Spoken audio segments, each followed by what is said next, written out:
Cullinane. I want to first of all support the call by Lowers O'Murracoo that we would have a debate on the Ballymurphy massacre in this House, but more importantly that the Irish Government would show real support and put pressure on the British Government for what is a legitimate call for an independent panel of inquiry to be set up into this, and I would support everything he has said.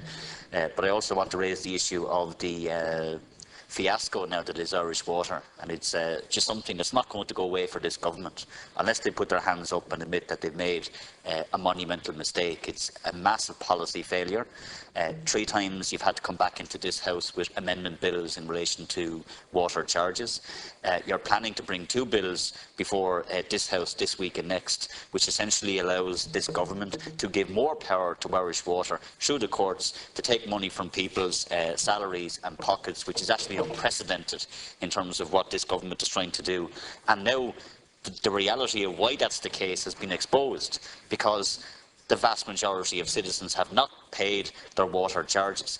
And the madness of the government's policy is that €180 million of taxpayers' money has already been spent on setting up Irish water.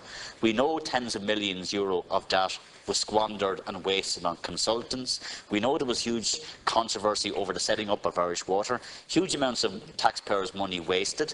The government is going to give the €100 back to hundreds of thousands of people in this state, some of whom may not have even paid their water charges in the first place through the Water Conservation Grant. What does that mean? It means that the government, if these figures are right, are actually going to make a loss and they're going to lose money. The whole logic of the government's approach to setting up Irish water was that they'd have investment into our water services. And because of the absolute failure of the government to convince people of the fairness of their policy, you're now going to operate a loss. You saw it on the streets, leader, in Dublin. 2 of the biggest anti-government rallies that ever took place in this state happened on the issue of water. You saw it in your own city, in Waterford City, where almost 10,000 people took to the streets not so long ago as well. So there is a popular rebellion against this unfair water charge, and rather than the government accepting that, what have they done?